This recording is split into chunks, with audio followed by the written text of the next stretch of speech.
In the city of Ugarit, on the coast of what is now Syria, archaeologists found a clay tablet that was never sent. It had been baked in a fire, the fire that destroyed the city.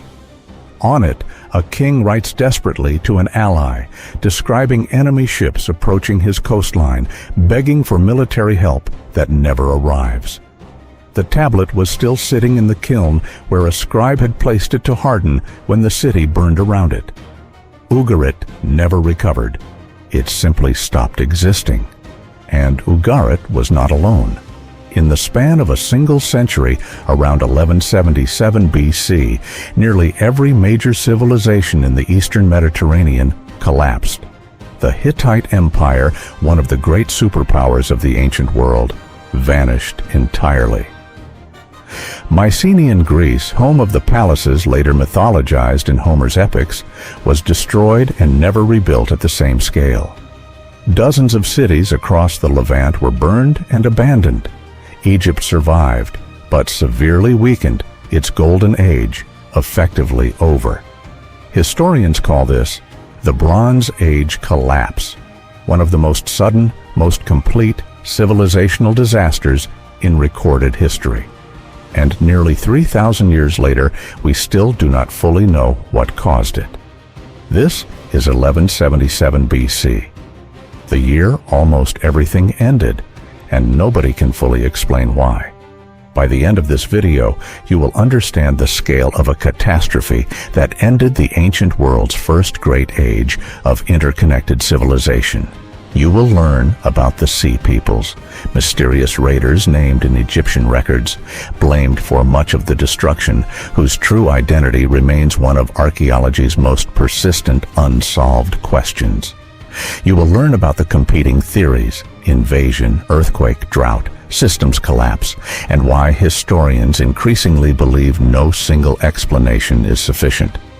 You will learn what was lost when this world ended. Writing systems, trade networks, technologies that would not be rediscovered for centuries. And you will understand why this collapse, more than almost any other event in ancient history, should give pause to anyone who assumes complex civilization is permanent. 1177 BC. The year the ancient world's first golden age ended and the culprit walked free. To understand the scale of what was lost, you must understand what existed before 1177 BC. The Late Bronze Age represents the first genuinely interconnected international system in human history. Major powers across the eastern Mediterranean, Egypt, the Hittite Empire in Anatolia, the Mycenaean palaces of Greece, the kingdom of Ugarit, Babylonia, Assyria, and Cyprus are bound together by extensive trade networks, formal diplomacy, royal marriages, and written correspondence at the highest levels of government. Kings write to each other as brothers, exchanging gold, ivory, and textiles. Trade routes carry copper from Cyprus and tin from as far as Central Asia, the two essential ingredients for bronze. Shipwrecks discovered by modern archaeologists, laden with ingots and luxury goods from dozens of regions, testify to the scale of this maritime trading world. This is a system that took centuries to build. Palace bureaucracies manage complex economies. Scribes maintain detailed records in multiple writing systems. Diplomatic treaties formalize relationships between the great powers. And within roughly 50 years, at the end of the 12th century BC, almost the entire system collapses. What makes this world particularly remarkable in hindsight is how modern it feels in structure, even though it predates the classical civilizations most people study in school by centuries. This is not the world of Athens or Rome or even classical Egypt at its most famous. It is an older, less familiar network, one where a king in Anatolia could write a letter of complaint to the Pharaoh of Egypt about the quality of gold received in a diplomatic exchange, where merchant ships carried standardized cargo across a shared maritime economy, where alliances were sealed not just by treaty, but by intermarriage between royal houses separated by 1,000 miles of coastline. The Hittite Empire, which had controlled much of Anatolia and rivaled Egypt as a superpower, disappears from the record with startling completeness. Its capital, Hattusa, is destroyed and abandoned. The writing system, the bureaucracy, the political structures that had negotiated as equals with the pharaohs, all of it ends. The successor states are smaller, less centralized, culturally distinct. In Greece, the Mycenaean palace centers, Pylos, Mycenae, Tiryns, are destroyed, many by fire, within a compressed time frame. The Mycenaean writing system, Linear B, disappears along with the palace administrations that used it. Greece enters what historians call the Greek Dark Ages, lasting several centuries. Population decline, no monumental architecture, no long-distance trade, no writing at all until the alphabet is adopted centuries later. Along the eastern Mediterranean coast, destruction is extensive. Ugarit, a wealthy trading city with relationships across the ancient world, is destroyed and never resettled at the same scale. Other Levantine cities show similar patterns of burning and abandonment. Egypt survives, but the damage is severe. Pharaoh Ramesses III records repelling invasions from a coalition his inscriptions call the Sea Peoples. But even in claimed victory, Egyptian power contracts significantly, its influence permanently diminished from its earlier heights. Within roughly a single century, the interconnected world that took centuries to build effectively ceases to exist. The most famous suspects are a group Egyptian inscriptions called the Sea Peoples, a loose confederation of seafaring raiders who attack Egypt and are widely blamed for destruction across the wider region. The Egyptian sources, primarily inscriptions at Ramesses III's mortuary temple at Medinet Habu, describe naval battles and land invasions by a coalition with names scholars have struggled for over a century to identify: the Peliset, the Cheker, the Shekelish, the Denyen, the Weshesh. Some names have been tentatively connected to later references. The Peliset are widely thought linked to the later Philistines.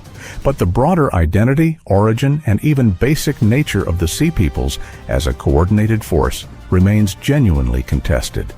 Were they a unified invasion force? Or, as some scholars now argue, a more disorganized phenomenon?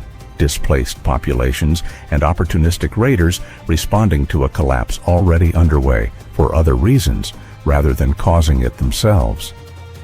The Egyptian sources present them as an external threat successfully repelled. But these are propaganda documents celebrating the pharaoh's power, not neutral records. Modern historians read them cautiously, aware they may overstate both the coherence of the threat and the completeness of the victory. No non-Egyptian source clearly identifies who these people actually were, where they came from, or whether they caused the wider collapse or were simply one visible symptom of a much larger crisis. Because the evidence is fragmentary, historians have proposed numerous explanations, and scholarly consensus has shifted away from any single dramatic cause toward a more complex picture. Climate change is one significant area of research. Paleoclimate evidence suggests the eastern Mediterranean experienced significant drought during this time frame. Agricultural systems dependent on predictable rainfall would have been severely stressed, potentially triggering famine and the kind of migratory pressure associated with groups like the Sea Peoples. Seismic activity is increasingly taken seriously.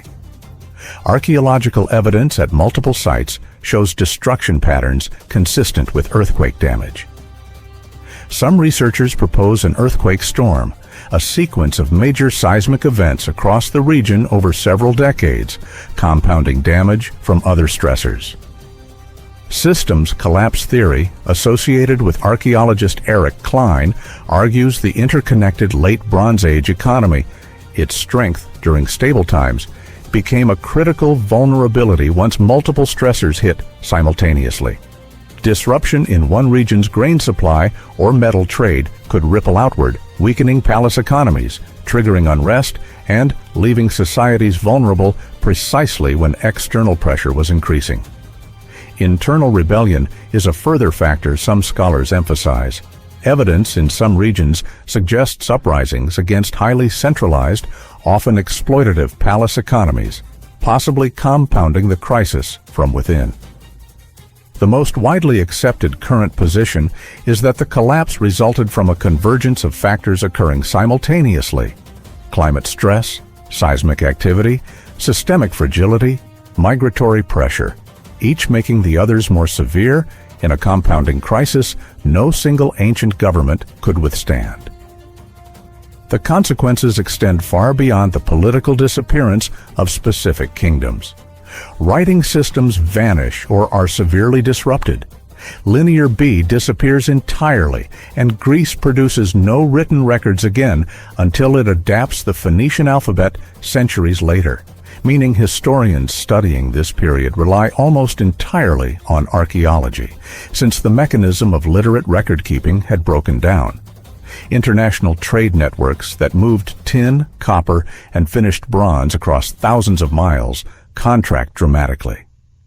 The long-distance supply chains that made large-scale bronze production possible become unreliable, contributing to the eventual widespread adoption of iron, a technology that does not require the same fragile dependencies. Population appears to decline significantly in multiple regions. Monumental construction largely ceases in Greece for centuries. Sophisticated palace bureaucracies disappear along with the palaces themselves.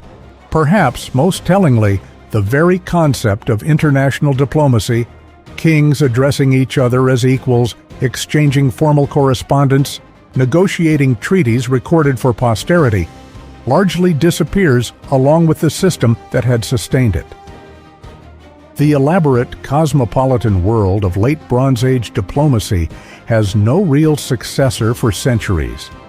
When international relationships eventually re-emerge in the following era, they develop along different lines entirely, built by different peoples, speaking different languages, largely unaware of how sophisticated the world their ancestors' generation had built and then lost.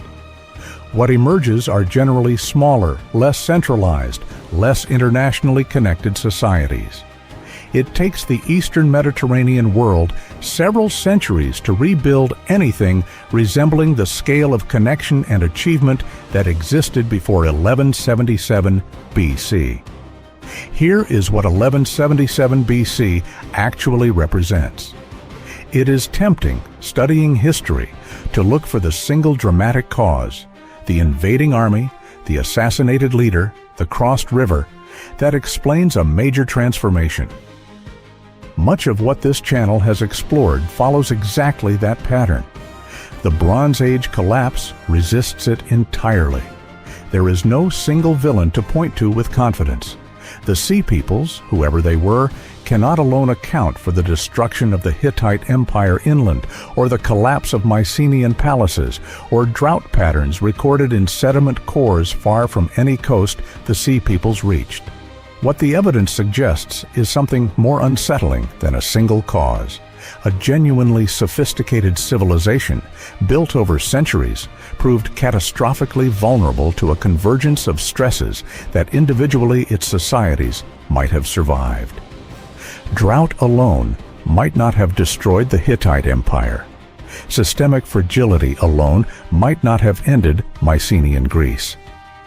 But layered together, arriving in the same difficult decades, these pressures produced a collapse more complete than any single cause could explain. This is a more disturbing kind of history than a single villain would provide. It suggests sophisticated, interconnected civilizations can fail not because of one mistake or one enemy, but because complexity itself, under sufficient simultaneous strain, can become a vulnerability rather than a strength. The scribe at Ugarit who placed his final tablet in the kiln never learned who was coming for his city or why the world he had known was ending all around him. Neither in the end do we, not completely, and perhaps not ever. 1177 BC, the year the ancient world's first great interconnected civilization collapsed almost entirely. And the true cause remains one of history's most persistent unsolved mysteries. The Hittite Empire gone, the Mycenaean palaces burned, Ugarit destroyed with a message never delivered, Egypt wounded but standing alone among the great powers in a world that had lost almost everything else. If this story made you think, leave a comment. Which theory do you find most convincing? Invasion, climate, earthquake, systems collapse, or some combination none of us has fully understood yet? Subscribe to the Vault of Numbers. Every week, one number, one story history forgot to tell you. The next number in the vault? In 1204. Soldiers marching under the same cross that united Christendom turned their weapons on a Christian city instead. The wound from that day never fully closed. The vault remains open,